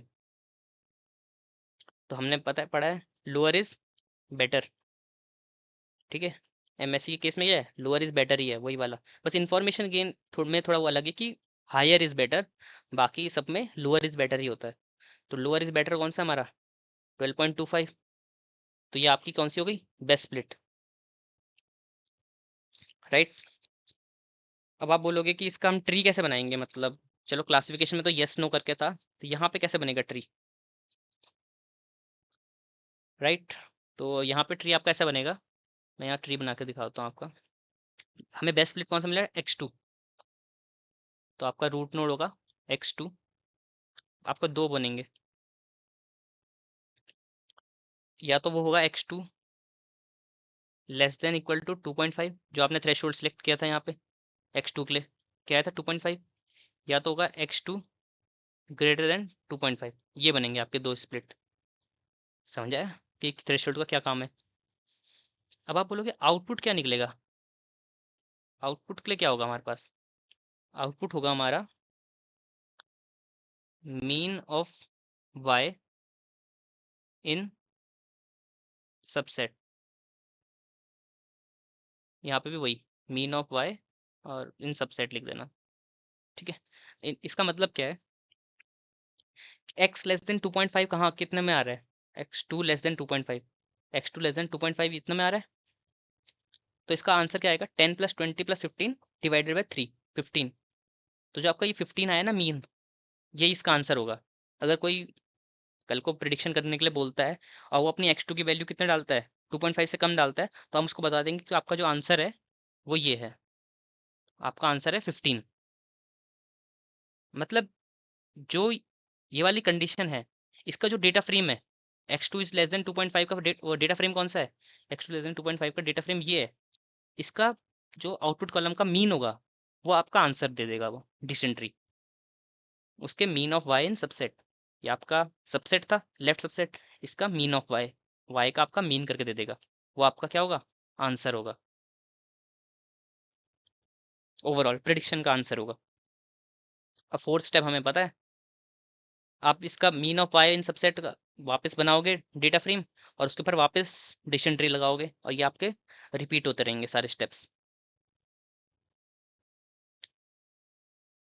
रिपीट द स्टेप्स, जैसे क्लासिफिकेशन केस में था रिपीट करते रहना है स्टेप्स, अगर आप पे और ज़्यादा फीचर्स होते, राइट। तो आई होप आपको समझ आ गया होगा क्या चीज़ें होती हैं ये सब। मैथमेटिकली हमने पूरा कवर कर लिया इसको। सबसे पहले हमने बेसिक के स्टार्ट किया था, फिर जनरल वर्किंग मैंने आपको बताई एक छोटे से एग्जांपल के साथ, उसके बाद मैंने आपको क्लासिफिकेशन का मैथमेटिकल इम्प्लीमेंटेशन बताया एंड रिग्रेशन का भी बता दिया। अब मैंने एक एक चीज़ दोनों में छोड़ी है, क्लासिफिकेशन एंड रिग्रेशन में वो थी। जैसे क्लासिफिकेशन केस में मैंने बस गिन इम्प्योरिटी कवर की, एंट्रोपी कवर नहीं की। रिग्रेशन केस में मैंने एमएससी कवर किया, एमएई कवर नहीं किया। तो बस वही है कि एमएई तो आपने ऑलरेडी पढ़ा है, तो अब एमएससी जहाँ पे आपने एमएससी का फॉर्मूला लगाया है, यहाँ पे बस आपको एमएई का फॉर्मूला लगाना था, तो आपका एमएई वाला बन जाता है ये केस। और वहीं जहाँ पे हमने यहाँ पे गिन इम्प्योरिटी लगाई था, यहाँ पे हमें इन्फॉर्मेशन गेन लगाना था। और इन्फॉर्मेशन गेन का बस एक थोड़ा सा अलग होता है कि वो हायर इज द बेस्ट होता है, बाकी जगह लोअर इज बेस्ट होता है, इन्फॉर्मेशन गेन में आपका हायर इज बेस्ट होगा। तो अब हम देख रहे हैं डिसीजन ट्रीज का प्रैक्टिकल इम्प्लीमेंटेशन। सबसे पहले हम देखेंगे क्लासिफिकेशन के लिए, तो हम आइरिस वाला डेटा सेट यूज़ कर रहे हैं। तो मैंने यहाँ पे पांडास, फिर आइरिस वाला data set, train test split, और यहाँ से हमें मिलता है अपना decision tree classifier from sklearn dot tree import decision tree classifier, तो क्लासिफिकेशन के लिए। और यहाँ पे हमारी मेट्रिक कि हमें एक्यूरेसी कैलकुलेट करनी है। बाकी इन रो में मैंने अपना आइरिस वाला डेटा सेट लोड किया है, तो इसको रन करते हैं। तो आपका ये रहा आइरिस वाला डेटा सेट। फिर हमने एक्स वाई में स्प्लिट किया, एक्स में आपके सारे इनपुट कॉलम, वाई में आपके आउटपुट कॉलम। आपने ट्रेन टेस्ट स्प्लिट यू लगाया है डेटा को 4 हिस्सों में तोड़ने के लिए, X train, Y train, X test, Y test. X train Y train जाएंगे आपकी ट्रेनिंग के लिए, एक्स टेस्ट जाएगा आपका प्रिडिक्शन के लिए, एक्स टेस्ट से जो प्रिडिक्शन आएगी वो होगी वाई टेस्ट के साथ कंपेयर। फिर मैंने CLF नाम के एक वेरिएबल के अंदर अपना डिसीजन ट्री को इनिशलाइज किया है। रैंडम स्टेट इक्वल टू 42 इसलिए किया है ताकि चाहे जो भी वो लेके चल रहा है उसमें कुछ चेंजेस ना आए। रैंडम स्टेट अगर मैं कुछ नहीं रखता तो ये हो सकता है कि आप रीरन करते रहोगे तो हर बार अलग तरह से रन करेगा। तो इसलिए हम उसको फिक्स बना रहे हैं कि बस जो उसने पहली बार में ले लिए पैरामीटर्स उन्हीं के साथ चले वो। ठीक है, तो इसको हटा भी सकते हैं, कैसा कंपलसरी पैरामीटर नहीं है ये। इसे रन करोगे, फिर यहाँ पे मैंने प्रिडिक्शन की है एंड एक्यूरेसी कैलकुलेट की है, और प्रिंट की एक्यूरेसी तो 1.0 यानी 100% एक्यूरेसी आई है आपकी क्लासिफिकेशन केस में। तो ज़्यादा कुछ था नहीं इसमें, राइट। अब रिग्रेशन के केस में देख लेते हैं। तो इस बार मैंने कैलिफोर्निया हाउसिंग वाला डेटा सेट लिया है, बाकी वही आपके train test split, mean square error करा है इस बार इंपोर्ट, R2 स्कोर, क्योंकि रिग्रेशन का केस है तो क्लासिफिकेशन की मैट्रिक्स से थोड़ा ना काम चलेगा। और वही sklearn dot tree import decision tree regressor. बाकी इन लाइन में मैंने डेटा सेट इम्पोर्ट किया है। ये ऑलरेडी अगर आपने पुरानी वीडियोस देखी होंगी तो आपको ज़्यादा कुछ होगा नहीं इसमें दिक्कत, बस आपको मॉडल ही चेंज करना होता है बस अपना। बाकी प्रिडिक्शन वगैरह तो कर ही लेता है। हाइपर पैरामीटर ट्यूनिंग अगर देखना है तो आप प्रोजेक्ट 4 वाली वीडियो देखो, उसमें हाइपर पैरामीटर ट्यूनिंग भी सीख जाओगे, तो हाइपर पैरामीटर ट्यूनिंग कर लेना। देन हमने वही एक्स वाई में स्प्लिट किया, ट्रेनिंग टेस्टिंग में स्प्लिट किया, रिग्रेशन नाम के वेरिएबल के अंदर मैंने इसको इनिशियलाइज कर दिया, उसके बाद उसे फिट कर दिया यानी ट्रेन कर दिया। उसके बाद मैंने प्रिडिक्शन निकाली and mean square error and R2 score calculate करा, देन मैंने प्रिंट कर दिया। तो R2 स्कोर आ रहा है 62%, मीन स्क्वायर 0.49। तो इस वाले डेटा सेट पे कुछ खास इतना अच्छा काम नहीं कर रहा, बट अगर आप हाइपर पैरामीटर ट्यूनिंग करोगे थोड़ी बहुत तो कर लेगा अच्छा काम, ऐसे कुछ है नहीं इसमें। तो ये तो चलो हो गया आपका थोड़ा सा प्रैक्टिकल वगैरह, ज़्यादा कुछ था नहीं प्रैक्टिकल में। अब देख लेते हैं इसके मेन है हाइपर पैरामीटर्स। हाइपर पैरामीटर्स को समझना बहुत इंपॉर्टेंट है, अगर समझ नहीं आएगा तो पता नहीं चलेगा कब किसको यूज़ करना है, और ट्यून करना तो फिर दूर की बात है बहुत ज़्यादा। तो सबसे पहले अपन देख लेते हैं डिसेंट्री रिग्रेसर के पैरामीटर्स पे। वैसे लगभग दोनों के सेम ही होते हैं, राइट। तो सबसे पहला जो पहला पैरामीटर है वो हमारा होता है क्राइटेरियन करके। क्राइटेरियन जिसमें हमारे पास चार, रिग्रेशन के केस में जो डिसेंट्री रिग्रेसर वाला है उसमें हमारे पास चार वैल्यूज हैं जो आप यूज़ कर सकते हो। स्क्वायर्ड एरर यानी एमएससी की बात हो रही है, मीन स्क्वायर्ड एरर की। फ्रेडमैन एमएससी, ये भी एमएससी एक टाइप का। एब्सोल्यूट एरर यानी एमएई की बात हो रही है, मीन एब्सोल्यूट एरर की। और ये पॉइजन, जो मेन इंपॉर्टेंटली यूज होते हैं वो यही है, squared error and absolute error. By default आपका क्या है, स्क्वायर्ड एरर है, जैसे इसने बताया है डिफॉल्ट स्क्वायर्ड एरर, राइट। यही चीज यहाँ पे थोड़ा जाके चेंज हो जाती है, डिसेंट्री क्लासीफायर की बात कर रहे हैं अब। क्लासीफायर में आपके पास क्या है, Gini, entropy, log loss. By default क्या होती है, गिनी, गिनी इम्प्योरिटी। एंट्रोपी का मैंने मतलब क्या बताया, एंट्रोपी किसको बोल रहे हैं, इन्फॉर्मेशन गेन को बोल रहा है, क्योंकि मैंने क्या बताया, इन्फॉर्मेशन गेन तो उसका नाम है, बट जो अंदर वो कंसेप्ट यूज कर रहा है वो किसका यूज कर रहा है, एंट्रोपी का। वीडियो की स्टार्टिंग में मैंने बताया था। ठीक है, तो ये तो चलो हो गया इनकी बात क्राइटेरियन की। अच्छा हाँ, क्राइटेरियन में एक और चीज, अब देखो मैंने एक और चीज बताई थी कि गिनी कब यूज करना चाहिए, एंट्रोपी कब यूज करना चाहिए। देखो 90% केसेस में आपको गिनी बेस्ट रिजल्ट दे देगा, कुछ दिक्कत नहीं होगी गिनी के साथ। बट अगर आपको चाहिए कि गिनी अच्छे से काम नहीं कर रहा, तो आप एंट्रोपी की तरफ जा सकते हो। देखो एंट्रोपी आपको मे बी ऐसा है कि रिजल्ट अच्छे दे दे, बट एंट्रोपी के साथ एक दिक्कत है ना, वो ये है कि वो कंप्यूटेशनली एक्सटेंसिव है बहुत ज़्यादा। मतलब बहुत ज़्यादा आपके कंप्यूटर के रिसोर्सेज लेगा एज कम्पेयर टू गिनी। तो वही दिक्कत है। और वहीं देखो बाय डिफॉल्ट तो इसमें स्क्वाड एरर मिलता है, एमएससी। बट आप एब्सोल्यूट एरर की तरफ कब जाओगे, एब्सोल्यूट एरर की तरफ तब जाओगे जब आपके पास आपके डेटा में बहुत सारे आउटलायर्स हैं। आपको अगर आपने मैट्रिक्स वाली वीडियो देखी है, तो उसमें मैंने बताया था कि जो एब्सोल्यूट एरर होता है वो थोड़ा बहुत आउटलायर्स से रोबस्ट होता है, बट जो स्क्वायर्ड एरर होता है वो आउटलायर्स को बहुत ज़्यादा बढ़ा देता है, क्योंकि वो स्क्वायरिंग करता है ना। तो अगर कोई आउटलायर 10 है तो वो स्क्वायर होने के बाद 100 हो जाएगा। तो वो दिक्कत है थोड़ा स्क्वायर एरर के साथ कि अगर आपके डेटा में आउटलायर्स हैं तो आपको इतनी अच्छी एक्यूरेसी नहीं मिल पाएगी। अगर आप स्क्वायर एरर का यूज़ कर रहे हो तब आप एब्सोल्यूट एरर की तरफ जाओगे।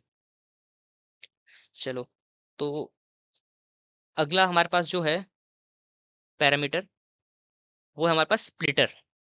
मैं मेन मेन पैरामीटर्स की बात करूंगा बस। स्प्लिटर, स्प्लिटर क्या है, आपके पास दो ही ऑप्शन है इसमें स्प्लिटर के लिए, बेस्ट और रैंडम। बाय डिफॉल्ट सेट रहता है बेस्ट। तो जनरली बेस्ट आपको बेस्ट रिजल्ट ही देगा, नाम ही उसका बेस्ट है। बट अगर कहीं कभी आपको ऐसा लग रहा है कि आपका मॉडल ओवरफिट कर रहा है, तो आप किसकी तरफ जा सकते हो, रैंडम की तरफ। सेम यही आपको स्प्लिटर क्लासीफायर में भी मिलेगा, सेम, कोई चेंज नहीं है इसमें। अगला जो हमारे पास आ जाता है जो मेन पैरामीटर है, वो है हमारा मैक्स डेप्थ। मैक्स डेप्थ क्या होता है, आपके ट्री में कितने लेवल होंगे। बाय डिफॉल्ट इसकी वैल्यू रहती है नन सेट रहती है। नन सेट मतलब आपका फुली ग्रोन डिसीजन ट्री बनेगा जब तक आपको प्योर स्प्लिट नहीं मिलती। इसको मैं इस चीज से एक्सप्लेन करता हूँ। यहाँ पे देखते हैं मैक्स डेप्थ का मतलब क्या है। सपोज आपका ऐसा कुछ ट्री है, ठीक है, मैं कुछ वैल्यूज नहीं रख रहा उसके अंदर, आपका ऐसा ट्री है।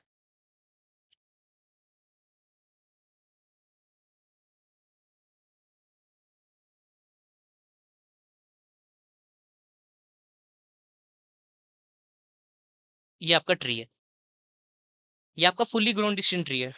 जब यहाँ पे मतलब आपको यहाँ जाके प्योर स्प्लिट्स मिल गई नीचे जाके। बट प्योर स्प्लिट्स में हो क्या है, प्योर स्प्लिट्स मिल तो रही है बट आपका क्या है, डेटा ओवरफिट कर रहा है हद ज्यादा। तो आप क्या कर सकते हो, एक इंटीजर वैल्यू सेलेक्ट कर सकते हो, क्योंकि जनरली जो फुली ग्रोन डिसीजन ट्रीज होते हैं ना, ये बहुत ज्यादा ओवरफिट करते हैं। इनकी टेंडेंसी है, डिसीजन ट्रीज की मैं बता रहा हूँ, टेंडेंसी है इनकी ओवरफिटिंग करने का। मैंने वीडियो की स्टार्टिंग में भी बोला था। तो अगर आप फुली ग्रोन डिसीजन ट्री की तरफ जा रहे हो ना, 99% चांस है कि वो ओवरफिट करेगा तो करेगा ही। अगर आपको इनको बचाना है ओवरफिट करने से, तो आप यहाँ पे एक वैल्यू सेलेक्ट कर सकते हो। मैंने मान लो मैक्स डेप्थ में, मैंने max depth equal to set कर दिया, 3 सेट कर दिया मैंने। ठीक है, ये आपकी हो गई फर्स्ट लेवल, ये हो गई आपकी सेकंड लेवल, ये होगी थर्ड लेवल।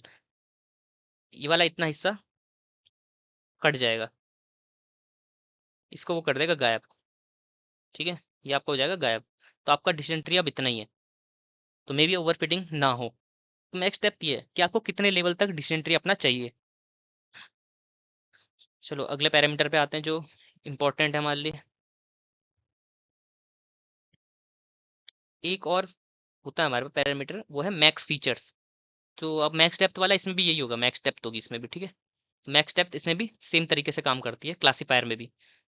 तो पहले मैक्स फीचर्स वाला, ये भी दोनों में कॉमन है, रिग्रेसर के अंदर भी होता है, क्लासीफायर के अंदर भी होता है। मैक्स फीचर्स वाला कैसे काम करता है, देखो इसमें आपके पास बाय डिफॉल्ट नन सेट रहता है। जैसे यहाँ पे देखोगे आप, तो बाय डिफॉल्ट तो क्या है, डिफॉल्ट में इक्वल टू नन है। आप क्या सिलेक्ट कर सकते हो, आप कोई इंट वैल्यू सिलेक्ट कर सकते हो, आप कोई फ्लोट वैल्यू सिलेक्ट कर सकते हो, या आपके पास दो इसके अंदर रहती है पहले से वैल्यू, एसक्यूआरटी और लॉग टू। मैं आपको एग्जांपल से बताता हूँ। बाय डिफॉल्ट तो नन है, तो नन में क्या करता है, ये सारे फीचर्स को कंसीडर करता है।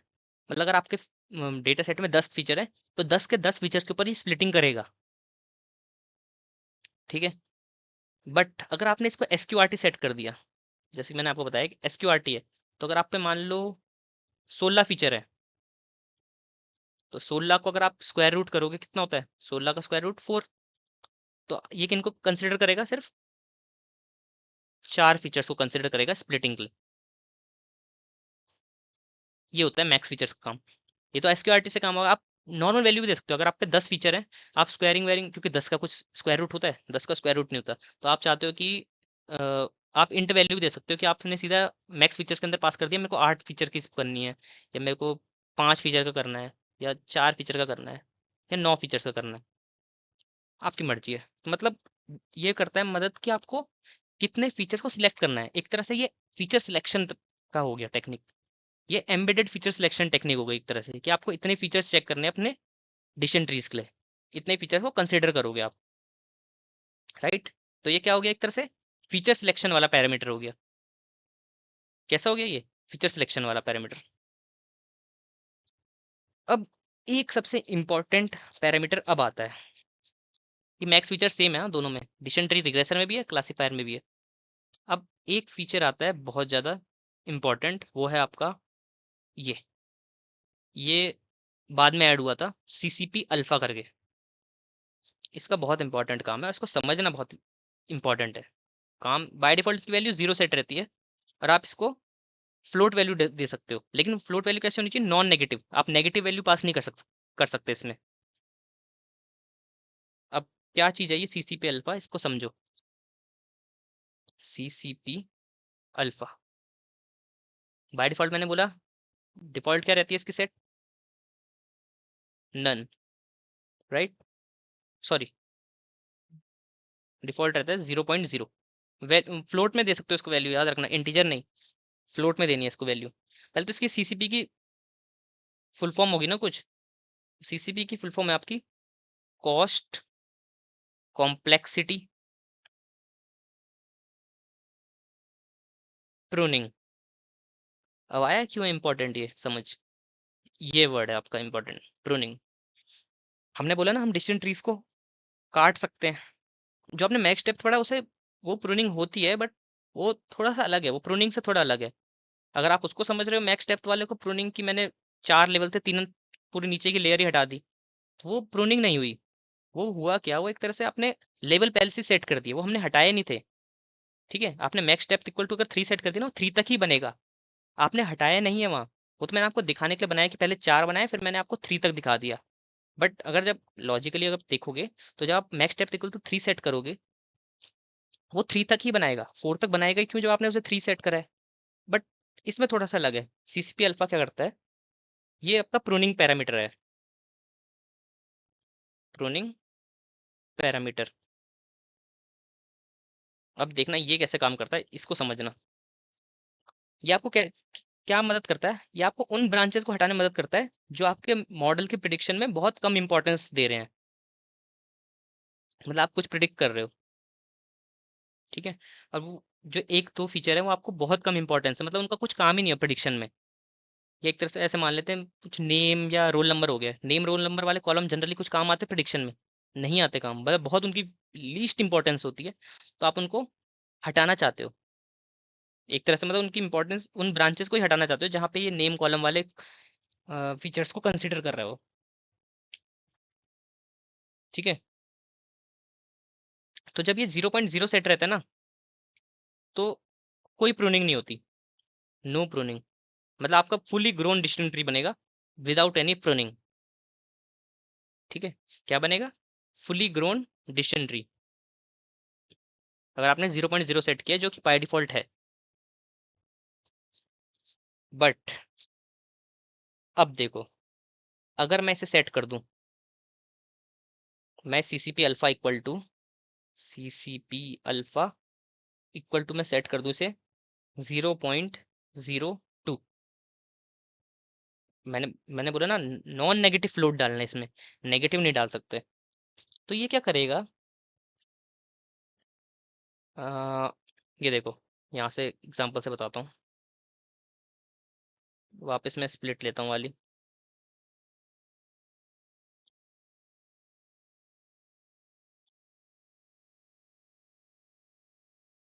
यहाँ पे इम्प्योरिटी चेक करेगा,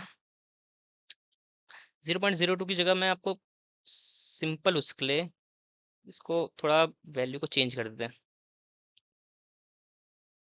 इसको मैं लिखता हूँ 0.5, CCP अल्फा इक्वल टू 0.5 कर दिया।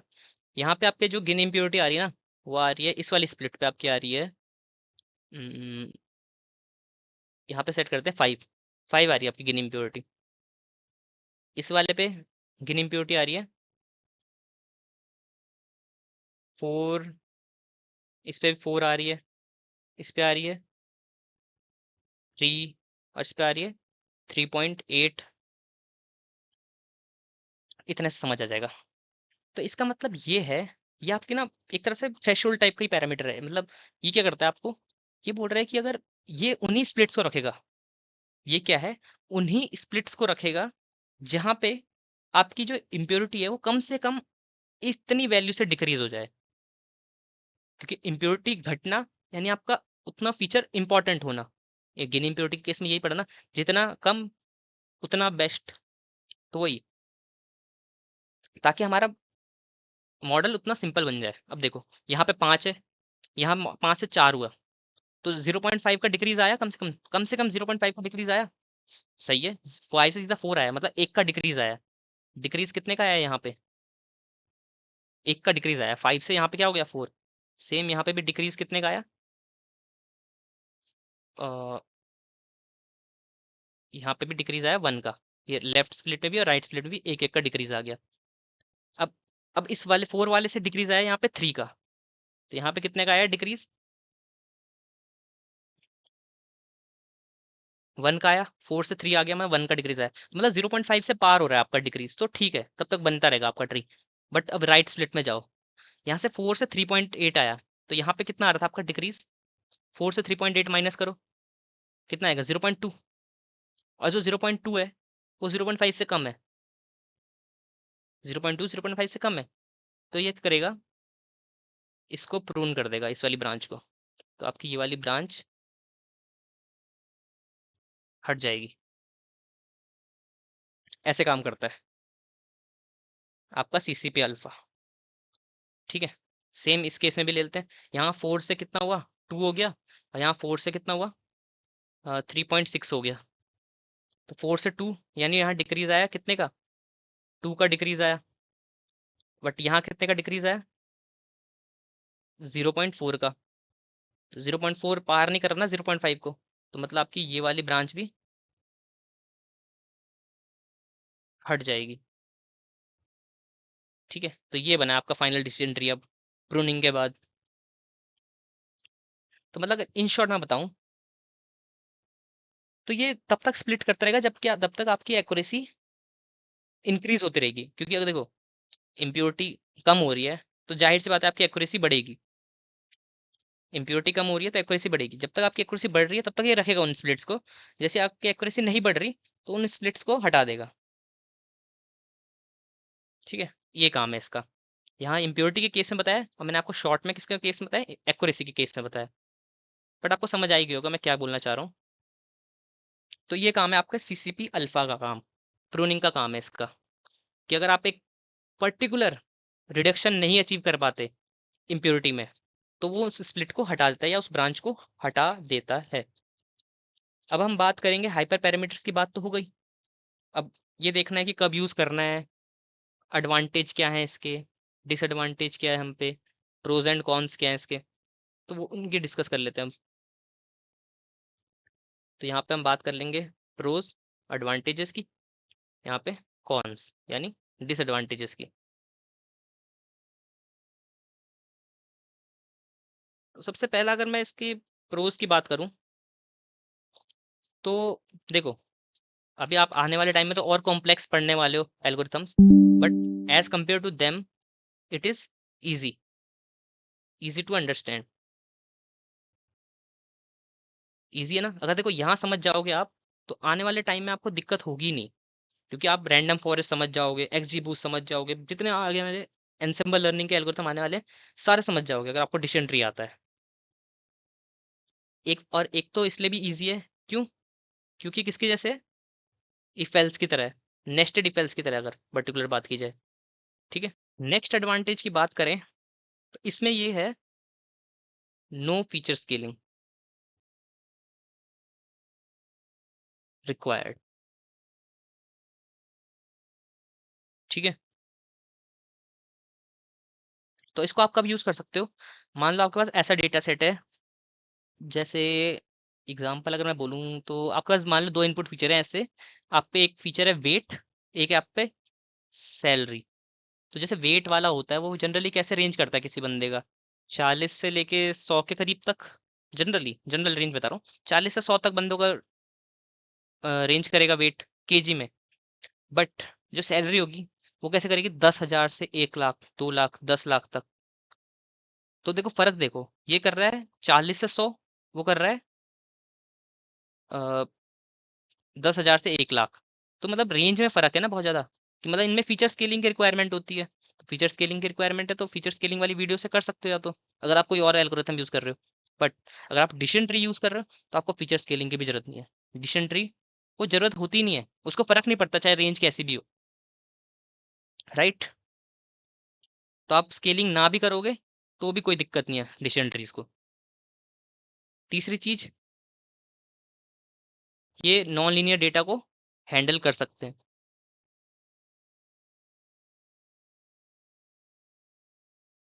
जैसे इससे पहले हमने एसवीएम पढ़ा, एसवीएम भी हैंडल कर सकता है नॉन लीनियर डेटा को। बट फिर हमें क्या होता है, कर्नल पास करना पड़ता है आरबीएफ करके, उसमें एक पर्टिकुलर कर्नल होता है नॉन लीनियर डेटा के लिए।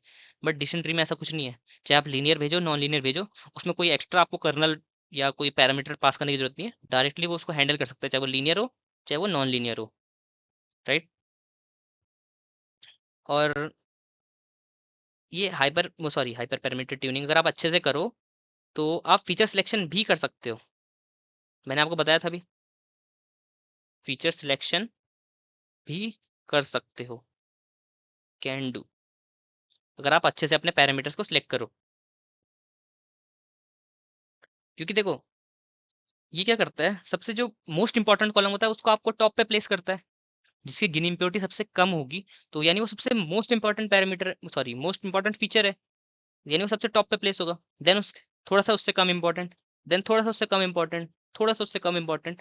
तो मतलब एक तरह से आपको इतना पता है कि जो सबसे नीचे वाले हैं वो लीस्ट इंपॉर्टेंट है, तो आप उनको हटा भी तो सकते हो। या आप अच्छे से प्रूनिंग वगैरह करो तो आप ऑटोमेटिकली फीचर सिलेक्शन कर सकते हो। मैक्स स्टेप अच्छे से सिलेक्ट करो तो ऑटोमेटिकली फीचर सिलेक्शन कर सकते हो। अब कुछ बात कर लेते हैं इसके डिसएडवांटेज की। डिसएडवांटेज में बोलूँ तो इसका मेन डिसएडवांटेज जो कि रहेगा ही रहेगा 90% केस में, वो यही है कि ये ओवर फिटिंग बहुत करता है। इसको अच्छे अच्छे अच्छे पैरामीटर पास कर दो ना, तब भी बहुत केसेस में ओवर फिटिंग करता ही करता है डिसेंट्री, इजीली कर लेता है ओवर फिट। तो हमें बहुत ज़्यादा ऑप्टिमल प्रूनिंग वगैरह करनी पड़ती है इस सबको रोकने के लिए, और ये बहुत बड़ा झंझट होता है डिसेंट्री के साथ। मतलब आपको अच्छे से अच्छे पैरामीटर सेलेक्ट करो, ये करो वो करो, तो दिमाग खराब हो जाता है इंसान का। तो इसको ठीक करने के लिए हमारे पास आने वाले जो वो एमएल एल्गोरिथम्स है, जैसे रैंडम फॉरेस्ट हो गया, एक्सजी बूस्ट हो गया, ये बने तो डिसीजन ट्रीज के ऊपर ही है। इनका जो कोर है वो तो है तो डिसीजन ट्री, बट ये डिसीजन ट्री को ऐसे तरीके से यूज करते हैं ताकि डिसीजन ट्री ओवरफिटिंग ना कर पाए। अगर आप डिसीजन ट्री को अकेले यूज करोगे सिर्फ डिसीजन ट्री एल्गोरिथम को, तो ये ओवरफिट करता है। बट अगर आप रैंडम फॉरेस्ट और एक्सजी बूस्ट को करो तो ये नहीं करते ओवरफिट वगैरह। और तब ये बेस्ट एल्गोरिथम्स हैं रैंडम फॉरेस्ट और एक्सजी बूस्ट।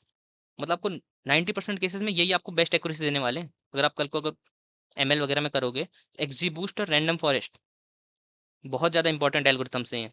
और इनसाइड में ये डिसीजन ट्रीज को यूज़ करते हैं, इनकी फाउंडेशन। बट ये कुछ ऐसे तरीके से यूज़ करते हैं डिसीजन ट्रीज को ताकि ओवरफिट ना कर पाए बेचारा। और एक सेकंड डिसएडवांटेज हो गया कि अगर आप फुली ग्रोन डिसीजन ट्रीज बनाओगे ना, फुली ग्रोन के बारे में बोल रहा हूँ, अगर आप फुली ग्रोन डिसीजन ट्री बनाओगे तो आपका जो ये होगा कंप्यूटेशनली एक्सटेंसिव, बहुत पावर लेगा आपकी, power and resources and expensive भी पड़ेगा बहुत ज़्यादा। तो फुली ग्रोन डिसीजन ट्रीज के साथ ये दिक्कत भी है कि पूरा ट्री बन रहा है ना शुरुआत से लेकर आखिर तक, तो अगर आपने पैरामीटर अच्छे से सिलेक्ट नहीं किए तो ये कंप्यूटेशनली एक्सटेंसिव भी होता है बहुत ज़्यादा, राइट।